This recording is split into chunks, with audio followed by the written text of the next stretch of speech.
Welcome everybody to Conscious Finance.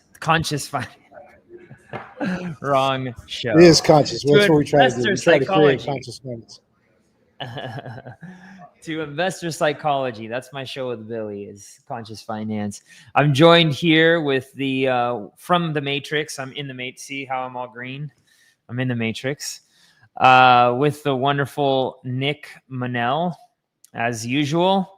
And we're talking about something really cool that I've actually been working on about a week now in regards to risk tolerance and how we can really be realistic about what our investments look like in crypto, because there's nobody out there that's helping and educating people on this. Like 0 people are educating. They're just like, oh, buy like 30% Bitcoin and 20% ETH and, and a little bit of meme coins. And it's all speculation in regards to even how you set up your portfolio, right? And everybody, the greed part of our brain, and Nick, you and I have talked about that. The greed part of our brain it kicks off usually when we get into crypto, right? People just get in, they hear about these meme coin lottery winners, that are really Ponzi schemes, unfortunately. Or the NFT, or before that, the ICOs and all this stuff. And then all of a sudden people lose all of their money and they're like, shoot, what do we do? What do I do from here? This was a scam to begin with. And it's like, yeah, I mean, I wish that there would have been more resources before, but there really weren't until now. And I'm going to drop a free resource for everybody here. But first, I need for everybody to do me a favor and smash that like button and share this video with somebody that you care about, and especially with somebody who's in crypto, because this is a big deal. Nick, I just sent you the quiz. You just took the quiz, right? I did, yeah. Why don't you guess what my score was? I'm going to guess that you were like 39 to like 42. You almost nailed it. 43. Whoa, 43. Wow. So you're right at that cusp according to the risk, right? So you're like right on the cusp between moderate and growth, I believe is the two, moderate and growth. So, we're going to work on bringing more value to you all. And by the way, I'm going to drop this, the link to this in the show notes. And I'll just bring it up. But, Nick, what did you think? What did you think when you read where you landed? So I think you should have landed in, was it growth? Let's see here. I'm going to look at it right now. Growth oriented, sort of right in the middle. Growth oriented, and you're on the cusp between, is it growth and moderate? Sorry, I'm trying to pull it up as well. Yeah, here we go. So I'm 40. So 40 to 49 is growth oriented. That's right. And less than 40 would be moderate balanced. I definitely think that describes me, growth oriented for sure. Yeah. Wow. That's great. I actually, I came up with this for Money Monday for one of our classes, right? And you were there, and it was like everybody came out as a degen, right? And the problem is when I was doing this, it was basically assuming like a traditional finance breakdown of what a portfolio should look like. And that's not the case. As crypto investors, we're very different. Okay. We're very different, and we have different tools, different volatility, different risk, that traditional finance may or may not have, right? It may have things that we don't have, and it may, we may have things that they don't have. And so it was really interesting for me to come back here and go, okay, wait. So this risk is like, it's way too far out there, because all the people who came in as like degens or high risk, I knew who they were, and I knew their investment personalities, including you, Nick, right? And I was like, this is not Nick. I know Nick is a little bit more conservative. You like talk to me about gold, and you're not degenning into meme coins or airdrops or, weird things like that, right? So you're saying it's pretty close to who you are. So let's just read, let me actually pull this up, if that's okay with you, Nick. I want to pull up and Absolutely. read what you are supposed to look like. Let's see here. Window. And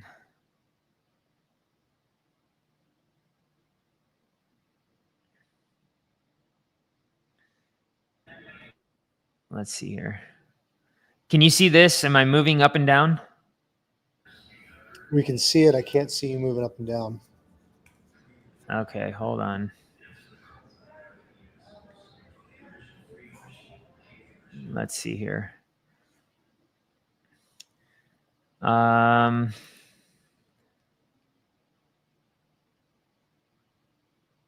Brave tab window.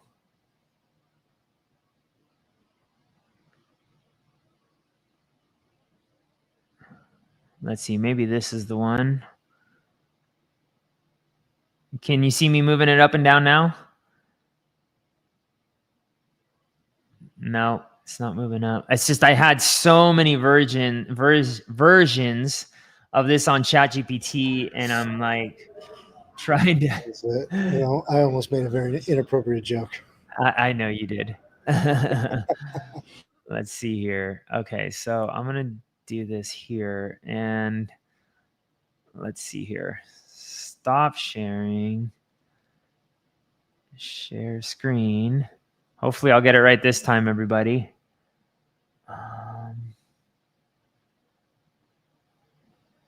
So weird. Let me see what it's called over here. Guide revised. Okay, I think this is the one. There we go. All right, cool. So you landed right here is the point system, right? So growth oriented between 40 and 49. And let's take a look here. So that's moderate and balanced. So still capital preservation focus, but with a larger growth engine. So stablecoins are trimmed to 35%. And I'm going to show you all some stablecoin options here, freeing room for 45.5% vaults allocation. Inside a bucket, 60% Leo for stability, 30% Gemini for market neutral shorts, and a modest 10% Scorpio starter dose. So, and we're going to talk about that here in a little bit. So a diversified blue chip liquidity pool or long-term hodl basket like Uni, Link, ETH absorbs the remaining 19.5%, adding liquidity rewards without relying on leverage. So here's the way, a simple breakdown. And by the way, guys, this isn't financial advice. This is just like a guide, right? Finally, we have a guide though, because so many people, they don't understand, how should my portfolio be balanced? And this is how people get wrecked, right? Even with Bitcoin, they get it. They come in, they get into Bitcoin, and then they're like, oh my gosh, this is so volatile. And what they don't realize is they could have gotten into stable coins and stable coin farms and stuff and the like. So I'm going to show you all here in a little bit what that looks like. But this is, so you can see here. So for investors willing to accept, hold on, timeout. I was reading moderate balanced. Whoops. Growth. You're in growth oriented, right, Nick? Yep, that's me there. Okay, so here's this. So For investors willing to accept notable swings in pursuit of stronger upside, stablecoin exposure drops to 25%. The vault block accounts for 45% with a tilt towards growth, 45% Leo, 35% Gemini, and 20% Scorpio. So you're going to have a little bit more in Gemini and you're going to have a little bit more in Scorpios because they're higher risk with higher drawdown, as well as shorting with Gemini and then leverage with Scorpio, right? So it moves a lot faster. The narrative or blue chip liquidity pools would be like ETH, LSDs, RWA pools, real world asset pools, capture sector momentum. And you can replace like RWAs. If you're into meme coins, all right, do meme coins. That's a little too volatile and like not enough value for me, but you can do gaming, right? And you can be putting these into liquidity pools while a 10% sleeve executes low leverage, 1.2x to 2x tactical trades via gains.trade. So here's like the breakdown for this is what ideally, Nick, for your risk profile, you would be 25% in stablecoin farms. And I'll show you some of them here in a little bit. 45% in the vaults, but you would be, you're a little bit higher in the vaults here on this one. But here you would have 40 of that 45%, 45% of the 45% would be in Leo, which is the lowest risk with the least amount of drawdown because it only trades the long side, which they're doing really well today. I'm going to show you some of the Leo strategies today. 35% on Gemini and then 20% on Scorpio. Can you, since I'm sure there's a lot of people listening that, have no idea what you're talking about with regards to Leo, Gemini, Scorpio. Do you want to break down how they trade differently and what the difference is? Yeah, so I'm gonna actually show them here in a little bit. I want to show them on screen so that they can see what the difference is and what they can expect, right? So here you're gonna have narrative plus blue chips. That would be account for 20%, and then I know you love this. You like day trading a little bit. So low leverage trading at 1.2x to 2x on gains.trade, 10% would be sliced off for that. All right. Now, this is just an example, guys and gals. Again, you can frame it however you want to frame it, but this is just an example of how you would look. All right. And by the way, let me see if I can, I'm going to stop sharing now and I'm going to see if I can actually drop this in the chat. All right. Let's see here. I'm going to drop this in the chat for you all if I can. And then if you haven't already, what I'm going to suggest, Gven, I was just channeling with Jordan. He can put this into a Google Form doc while we're on this live together. Okay. And we can send the link. I think it'll be a lot easier for people and rather than having them have to download a doc. Okay, I'm going to send it to Jordan right now.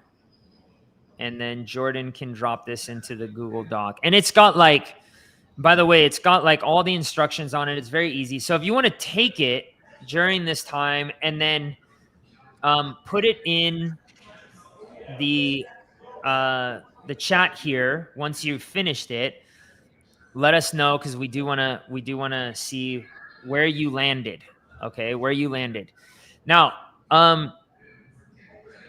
so Nick, when you took the test or the quiz and you looked at what your breakdown aside, give me a little bit more feedback than, yeah, that looks like me. Well, I guess the most interesting piece is that I didn't exercise my choices according to the category that I was in, even though the category that I was in made sense. And so I think that's indicative that, the average person, and, I probably spend more time, I definitely spend more time, I would think, than the average person on this. But I think, the average person, even somebody like me who spends more time, you're still not taking enough time to really think through risk tolerance and really think through what it is, what your strategy is and how you'd want to grow, right? So as an example, I moved, I would say I moved 50% of my portfolio into a swing trade. And, 50% of it now is just in Scorpio, not in Gemini, not in Taurus. And whereas, this offers a much more kind of specific, detailed breakdown. And some of the things on there that I definitely would want to do is the yields farming, as an example. Um, Also, differentiating Gemini from Scorpio, kind of understanding that a little bit better. But that's the first thing that stands out to me is that, even somebody that spends as much time thinking about it as I do doesn't necessarily execute in a way that's best aligned, that makes the most sense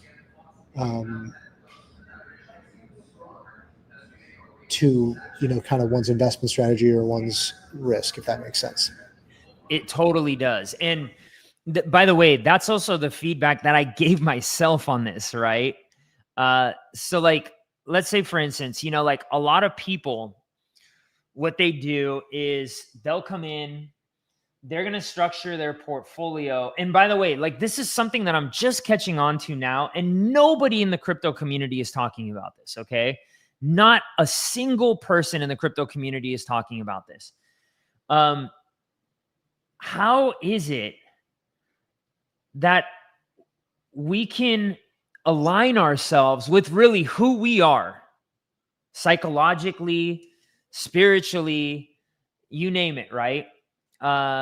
Emotionally, in regards to how I invest.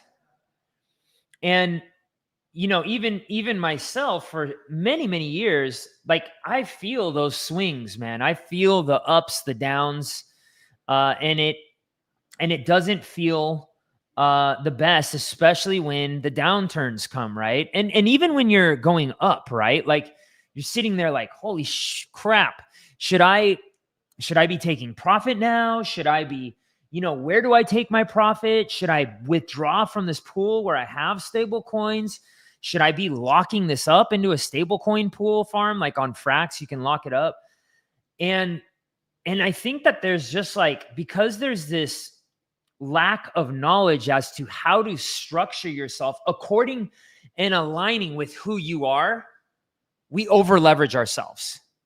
And so an example would be like, I get into, let's say for instance, I'm a person who comes from TradFi and I get into yield farming, and then I see this coin that looks really good, HBAR or Quant or something like that. And then I find a yield farm that's paying me 100 or 200 or 300%, right?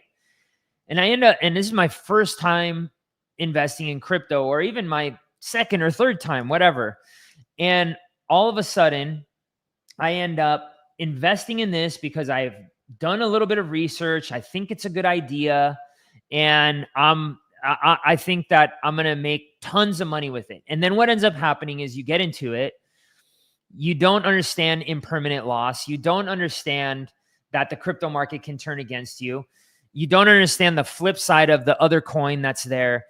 And now you're down 50, 60, 70% on your investment.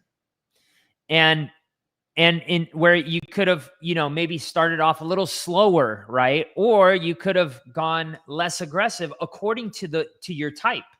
Now you could be somebody who can really handle those swings. And I think I used to be one of those people, but I've like gone less over the last few years because of the way I've felt psychologically when I face drawdown now. Nick, what are your thoughts on that? Well, what I'd love to do is kind of move into some of the psychological and hereditary and biological factors that kind of develop risk and risk aversion in a person. I don't know if now's the right moment, but it's what I've been thinking about. Yeah, go for it. So risk aversion is super interesting, and it had me thinking about this when, when Gwen and I did the first quiz, and we were in the company of a lot of the constituents of the ARC, and so many people had pretty high risk tolerance, and most of the people that were with us had gained as a result of that particular risk disposition. And myself and Gven in particular, have seen the biggest percentage gains in investment opportunities in many ways as a result of our risk orientation. And of course, that ends up reaffirming your risk tolerance. So if you take a big risk, actually, my best example of this is Elon Musk. I love thinking about it because while Elon Musk is a genius, he's also extremely risk tolerant.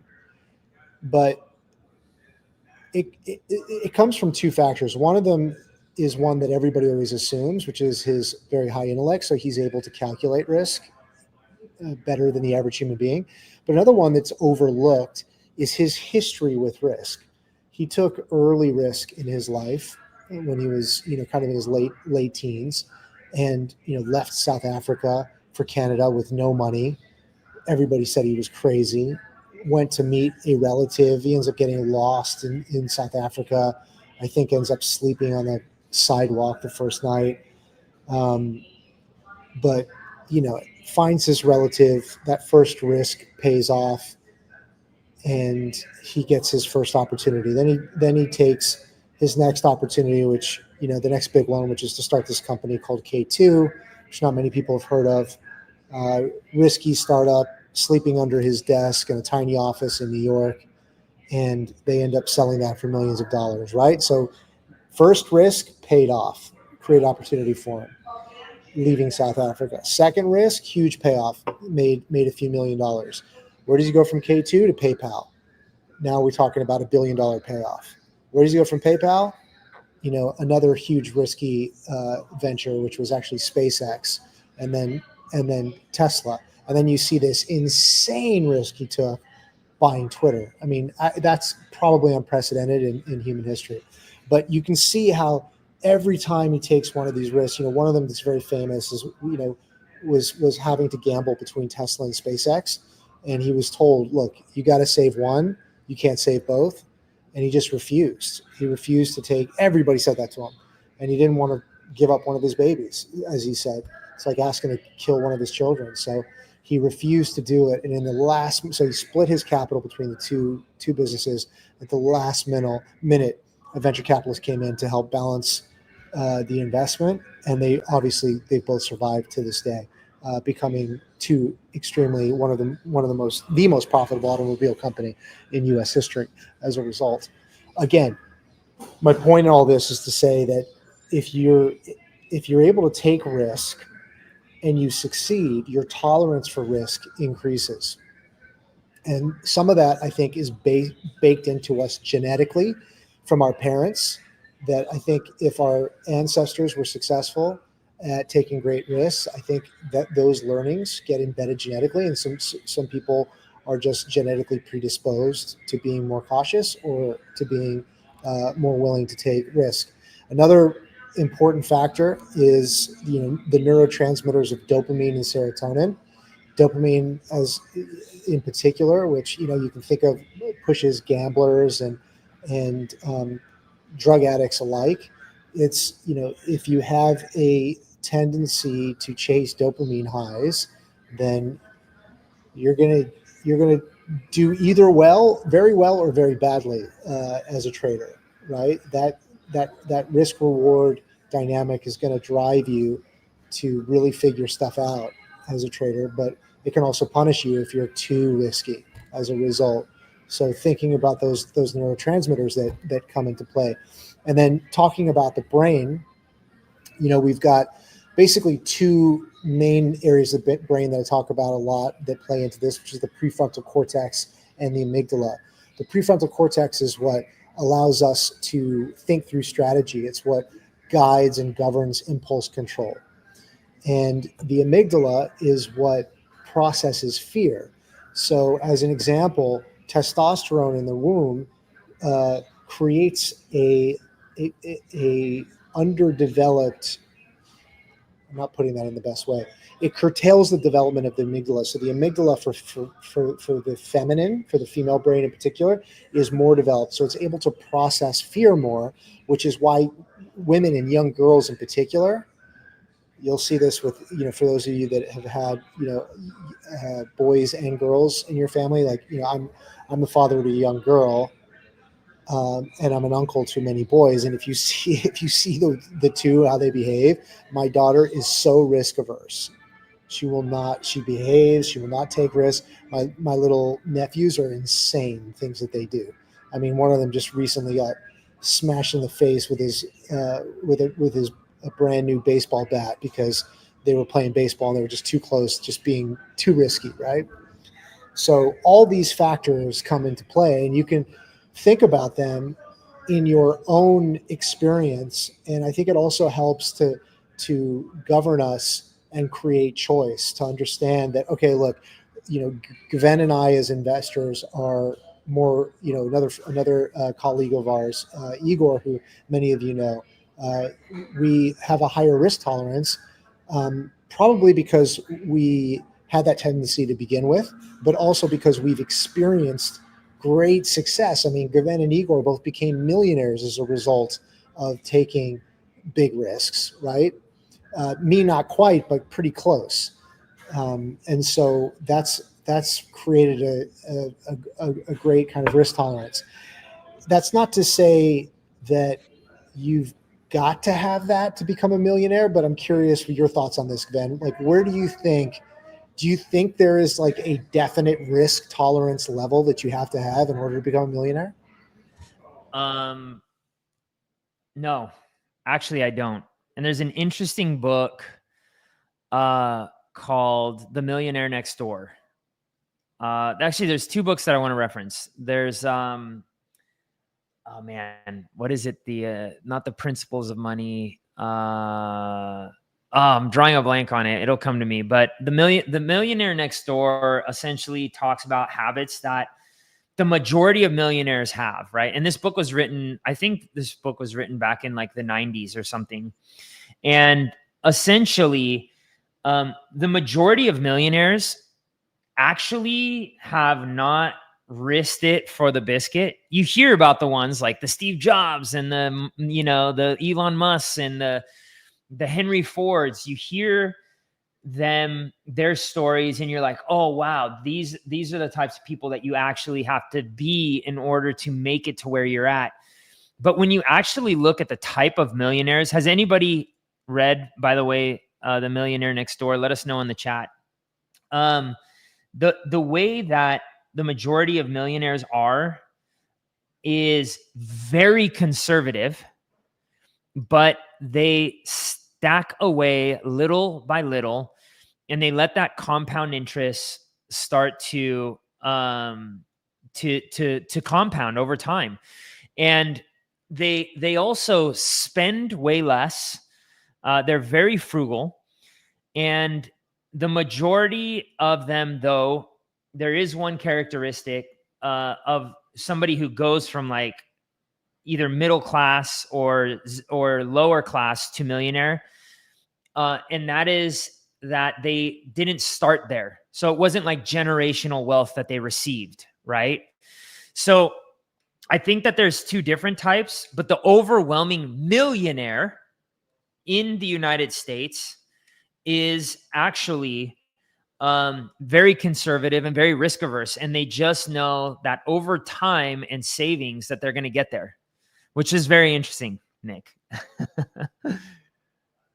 Yeah, absolutely. It obviously, risk tolerance increases too if you come, depending on, what socioeconomic place in society you come from, which is a great tragedy and is part of what drives this wealth gap that, Gven and our team are always trying to figure out how to best solve. Because, if you come from a family with money, or you come from a socioeconomic level where you have a cushion, it's much easier to be risk tolerant, of course, right? Because you've got that cushion to fall back on, as they say.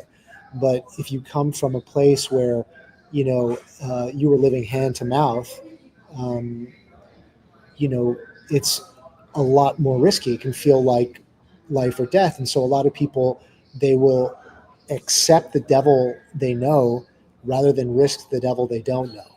Because, what is the fallback for them is potential homelessness. The fallback for them is, you know, uh, potentially not being able to feed their family.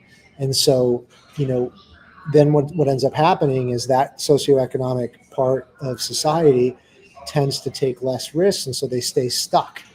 They'll continue to do the same things and keep the same job that they're, not passionate about, and uh, you know just stay in the same mindset. Whereas, people, certainly if you had parents who were willing to take big risks and you saw them succeed, you're going to be much more likely to do so yourself.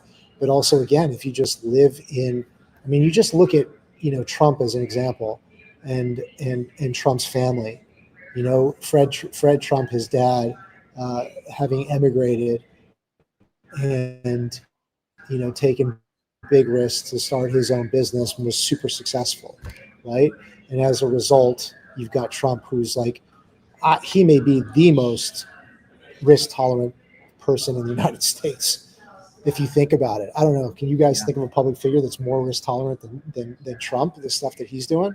But again, it's as a result of not only his upbringing, but, the success that he's seen over time and being willing to tolerate that kind of risk. You know, as a world leader, I don't, certainly in my lifetime, I can't think of another world leader that was this tolerant to risk. Most of our politicians, that's part of the problem. They're not tolerant at all to risk, and that's why things don't change. I'm not saying that, this isn't a political discussion. I'm not saying that the risks that Trump has taken are necessarily good or playing out. Only time will tell. But what I am saying is that, you'd have a tough argument to say that he's not risk tolerant. And then when you look at the personality, you kind of understand where that's come from, and you can see now, you can see it, unfolding in his children as well. But I think it's a good thing to think about, that you don't have to be, right. You don't have to be risk tolerant, or sorry, you don't have to, yeah, risk tolerant to succeed, and that there's a balance that you can seek. And that balance is gaining as much information as possible, which is what the ARC tries to provide. Providing people with as much education and information as possible, so that you can mitigate the risk with education. And I think that's a big difference. And I think it's one of the tragedies that's driven crypto, is that people got lucky the first time, maybe even the second time, and they didn't quite learn. And so then, maybe the third time, or maybe it's the fourth time, they make a decision without learning, that was driven, that was risk tolerant, driven by luck, by chance, the fact that they, were able to um, exponentially increase their wealth, and then they lose it all, as a result. And so, the more that we've chatted about this, and the more that we've all worked together, the more that I see kind of education being the only way. The more that you inform yourself, then the more that you're going to not only mitigate risk, but then take the right. Even if you're choosing to be risk tolerant, you'll make better choices towards risk. Um, I think, yeah. Yeah. Like one of the things that kind of sticks out to me, like as you were talking, is, even my situation, where like my father um was a very, very heavy risk taker. He came from communist Cuba as a kid, got over here basically at 12 years old. His father left his mother, and went to another state, so they had no help from him. My father had an older sister, but she was helping do some as much as she could. So a lot of it like fell back on my father at 12 years old. And they for the most part, they had some government, help, but it was very little, and they had to really pull themselves up by their bootstraps. And so like, I've had to retrain a little bit of my brain to not be so risk averse and be way more sensitive to risk, because I have gotten burnt before in businesses, in crypto. The good news is I haven't lost all of it. That's never happened.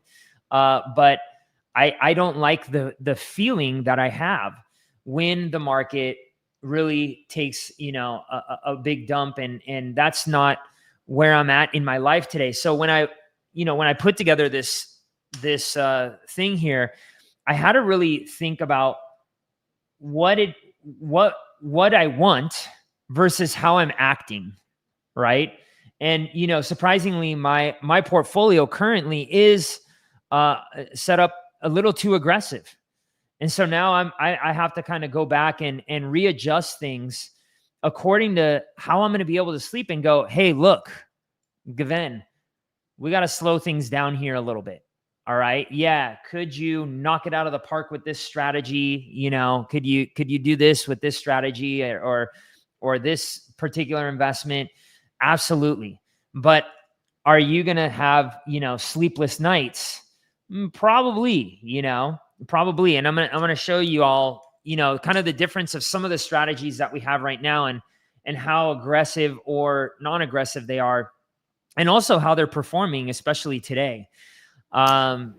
Nick, do you have anything to throw in on that? Yeah. While you pull that up, I just thought of another, interesting thing, which is that, cultures and countries also have risk aversion and risk tolerance. We don't think about, and we don't think about it because we live in the U.S., which is one of the most risk tolerant countries in the world. And so you can see how this psychology ends up kind of trickling up or trickling down, however you want to look at it.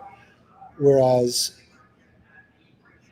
countries like Japan are very risk averse. Well, Japan got, almost obliterated in World War II, both financially and as a result of the war. The U.S. has been on top for a very long time. And as a result, everybody is super comfortable with debt and with leveraging. And that's what's gotten us into the current dilemma that we're in. So I just think it's also interesting to see that countries also become risk tolerant or risk averse based on historical factors as well as societal factors that relate to the citizenry, is that the word, of a particular country. So you can see this all the way from the individual up to the nation state. Go for it, Glenn. Yeah, so let me share my screen here. Let's see here. And we're going to go through like a whole bunch of different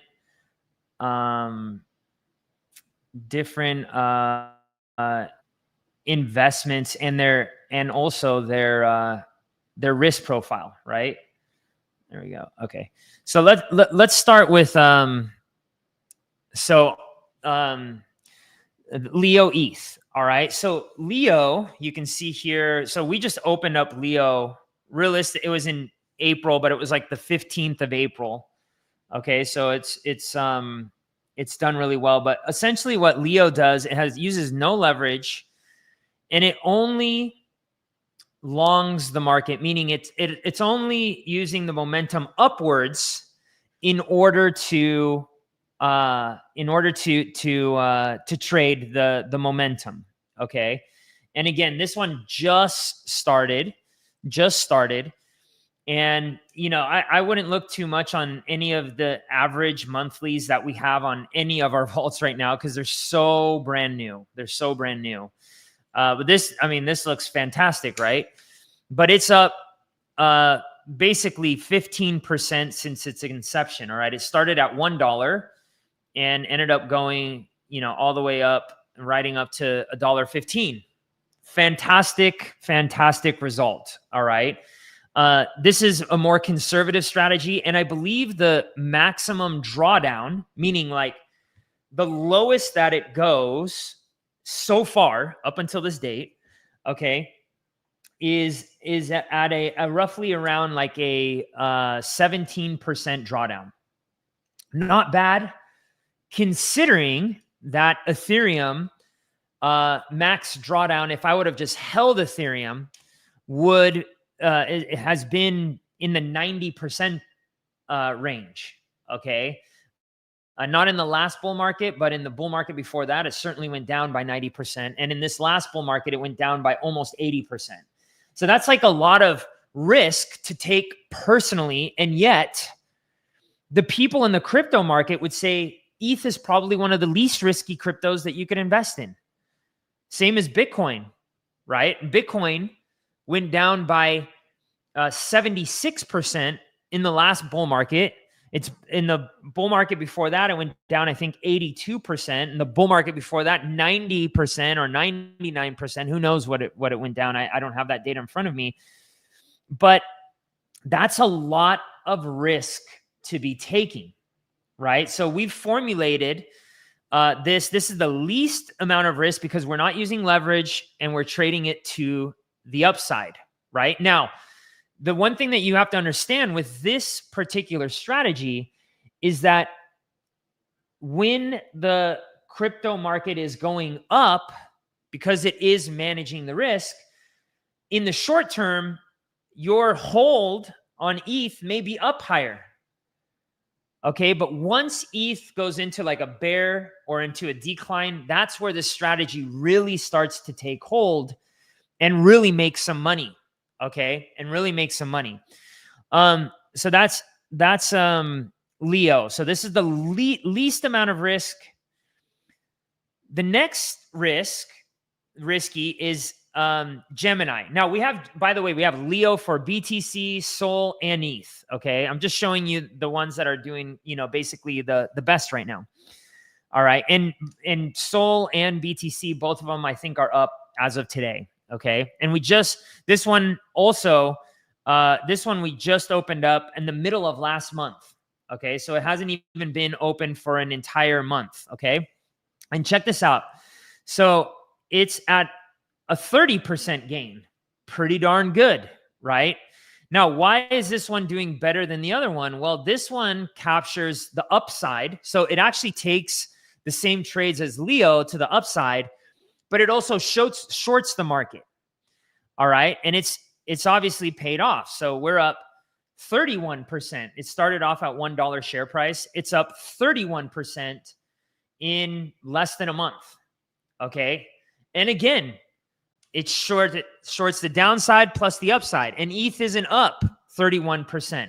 Now, this strategy, just like the other strategy, a hodl, depending on when you buy ETH, you might have bought the absolute bottom on ETH and now it goes up to 7,000 and this one's getting in and out of the market, protecting the downside. Your hodl on ETH may outperform this. That's not what I'm scared about. It's when do you know to get out of the market? What's your plan?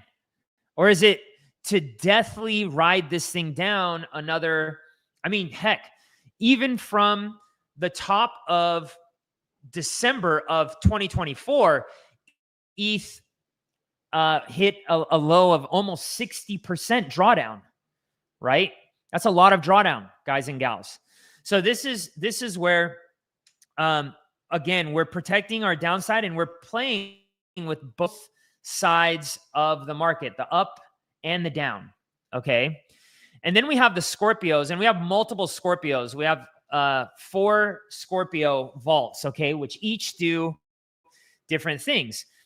Scorpio has probably the best record, even better than Leo, any Leo or any Gemini, but it's more risky because this one has a max drawdown. Oh, sorry, by the way, on Gemini, it has the max drawdown of about 20%, okay?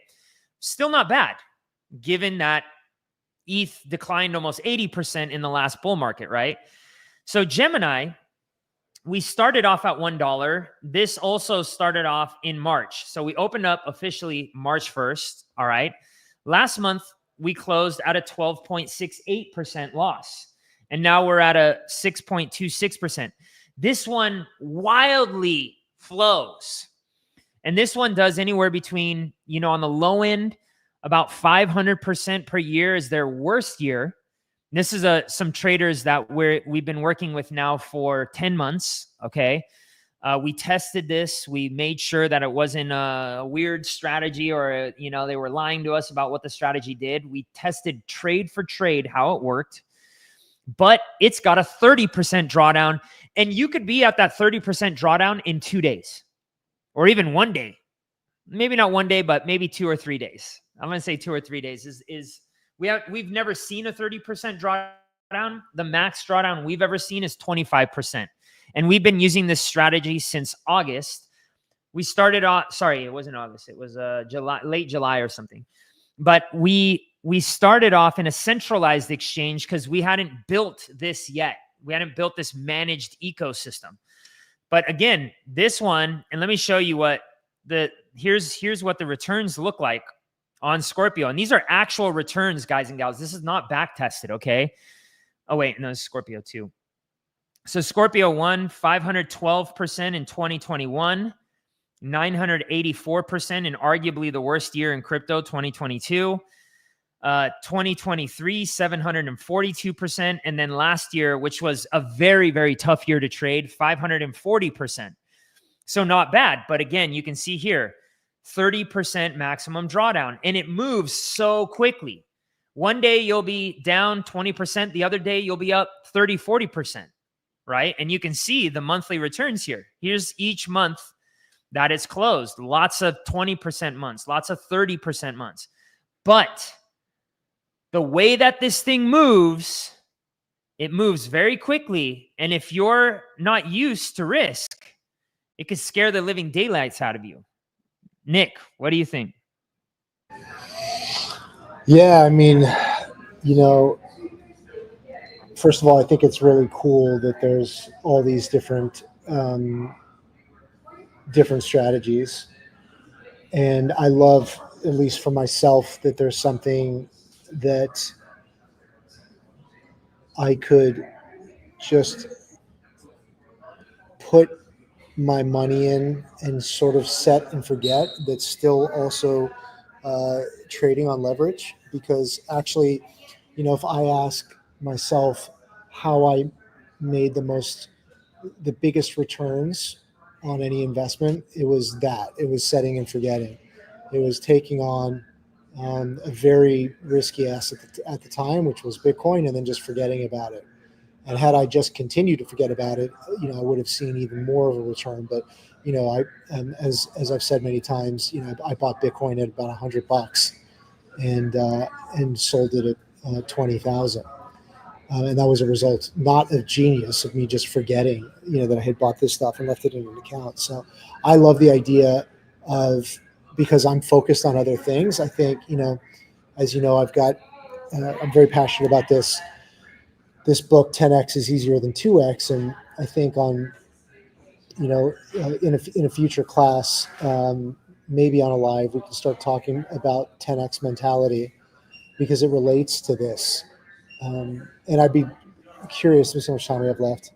I would be curious in the chat how many people can acknowledge, and don't stretch this, don't force this, but how many people acknowledge that the greatest successes of their life had to do with taking the greatest risk, whatever that is. I mean, maybe for somebody it's moving out of the town they were in. Maybe for somebody, it's buying a building. Maybe for somebody it was leaving a relationship, whatever the thing is. I'm curious how many people in the chat can associate the greatest success they've experienced with the greatest risk, because it's part of the 10X mentality, is being able to identify that. But anyway, back to the vaults. I love the idea that there's some, even now, watching Gven go through it, it's just so much better for me to focus on what it is that I love to do and what I know I do great, Even though I have a above average understanding of the market, I've never been happy when I've been trying to actively trade and invest myself, because it bifurcates my energy, and um, I just think I'm better off focusing myself on what I'm great at. So I love this as an opportunity, not only to um, invest in, but to create a leveraged opportunity with potentially really great returns, so I can keep focusing on my 80/20, on my kind of 10x version of my life, which will continue to cash flow for me. And then I can take that and invest it in something that's growing exponentially. I mean, this is um, really an awesome opportunity. That's how I see it. Nice, man. Well, like let me I want to show people like some of the conservative stuff though, because I think a lot of people, again, they come to crypto and they're just like, I don't want conservative. I want my 100% plus per year, right? Well, so here's the thing. So let me share this here. So like, the cool thing about crypto is that we've got lots of things. Like even here, I was just showing some people earlier, um, in regards to what are called stablecoin borrowing and lending, uh, DeFi. Okay. So like this is LFRAX. You can actually put your LFRAX up so that other people can borrow against their GOM. Okay. And look at what they're paying you right now, 161%. Now, this isn't going to always be, this is what we call like, yield farming essentially. It's not in a liquidity pool per se, but it's in DeFi, and you're bouncing from one investment to another. So like last week, I think it was like Convex. Convex was at 60%. Well, now it's at 11%, right? This week, Ohm is up 161%. Last week it was at 99%, so it keeps climbing. Somebody's wanting to borrow this, and somebody's making some really, really nice money on this. Now, if I were, there's not much available in here. All right. Not much LFRAX. There's only like 31,000. So if you were to put like $100,000 into this APY would probably plummet. All right. But you take a look at some of these other ones and see where they're at. Like this one right here. This is paying 11%, 11.78%.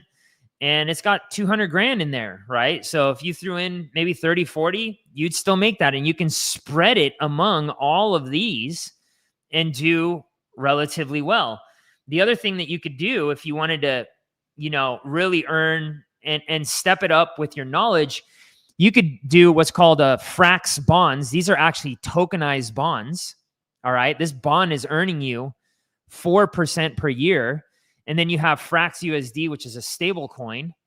So with this, you have half of your pool in this bond and half of this pool in this USD, but it's making you 30.69% per year. Okay. And the coolest part about that is that you're earning 4% here. So technically, because it's only half, you're actually earning 32% per year. And this bond, I would say it's a longer term investment, but if bond yields start to go down, this bond is going to be worth a lot more. You could actually sell it before it matures. Okay. Which is, it's a long bond. It's till 2055. All right. But they also have, some other bonds here, like this one's 2029. Right now, again, if bond yields start to go down, you could sell these bonds at a premium, but you could be earning 23% on your bonds. These are literally backed by US bonds. All right. You could be earning 23% in a pretty darn conservative setting, and you just let it pay you month after month after month. I've done this strategy before and I did really, really, really well with it. Nick, in regards to the conservative side of your portfolio, I know, you told me you had a gold trade that was up 40%. How long had you been investing in that gold trade for? Um, I've been in it for a couple of years. Uh, I've been into gold, yeah. Um, yeah, kind of in and out over the last couple of years. All right, so a couple of years. So that's not bad, right? 40% a couple of years, that's not bad. Here, you're earning it. You don't got to trade it. You just got to go collect your money at the end of the month. And you get paid in a cryptocurrency called Curve, which if you hold on to it and it goes up, you could make more. Or you could take that curve and stake it and actually earn yield on that curve, another 20%. So there's like all sorts of things when you learn DeFi and educate yourself, you can do really, really, really well with it. And you can make a lot of money in terms of, just being smart and being ahead of the curve, right? And by the way, guys, if you're here and you're new, go ahead and smash that like button and do me a favor, subscribe to the channel because I have a lot of alpha coming out over the next few weeks. My goal is to bring you guys and gals lots and lots of value in the coming weeks. So again, hit that subscribe button. We're trying to hit 100,000 by the end of the year.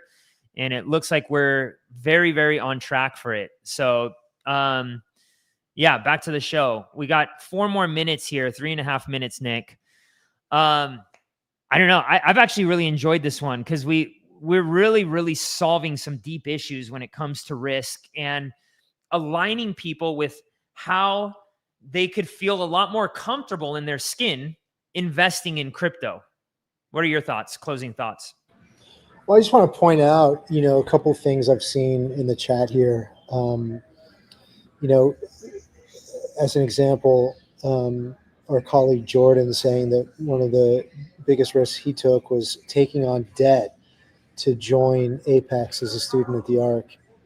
And he said it's turned into something he could never have imagined and taken on that risk. And he's so integrated now at the ARC. I don't know what the ARC would do without him. And he's also become such a huge part of the community and a teacher as a result. So I thought it was a really, really beautiful example of how risk can pay off for somebody. I also want to point out that Kurtz Salih had said, his ratio is 60% learning, 40% investing. I love that. At least half, right? Half of our time we should be spending learning on what to invest and how to invest. And a lot of the things you pointed out, it's kind of stunning, right? Because the common understanding with long-term investing is that, you should be happy with 10% annual returns. I mean, that's what on average the market returns, right? And that's how the wealthy think. Just leave it in the market. That's what Buffett espouses, even though he's seen exponential returns. But he says, stock market itself. If you start when you're young, you just invest in the S&P 500. You're going to average 10% a year, and that compounds. That's great. So a lot of the things that you've shown us here today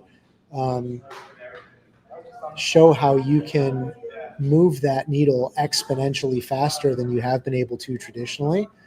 You never really, this is a very new time for humanity and an example of how technology has helped us create abundance and opportunity in a way that never existed before. And so, we really just need to continue this path, bring more people to it, keep investing not just our own money, but our time, focus, energy in the education of it, because you can really change your own life. You can change the lives of others in doing so. 100%. 100%. Awesome, brother. Well, I think everybody got some value out of this. I think this is one of my favorite ones that we've done so far because we're really taking all the things that we're learning from you all, our students, our audience, and putting it into play. The quiz that I made took me, man, it's probably taken me close to 15 hours with the thought process as well, just thinking about it. But use it. I think we dropped it in the chat and it'll be in the show notes. But there's just so much, guys and gals, that you can do to make sure you protect your mind, protect your sanity in crypto. And if you just give it time, all right, if you just give it time, you will do really, really, really well. And by the way, that book that I was telling you all about it earlier, that I blanked on the title, it's The Psychology of Money. That's another really great book that will help you get into the mindset of, hey, how is it that I can, really stash away something for the future without having to risk so much? And they go into the psychology. In fact, I'm going to probably read that after I'm done with 10x is easier than 2x. So yeah, Jordan just dropped it in the chat. Guys, if you want to take the quiz, it's free. It doesn't cost you anything. We don't even ask for any information. The only thing I ask is if you like it and you found some value, type it in the comment section and give us a subscribe if you're not subscribed yet. So, all right, everybody, lots of love. Nick, thank you for showing up on another successful show, and I'll see you next week, bro. All right, guys. Thanks so much. Bye. Bye.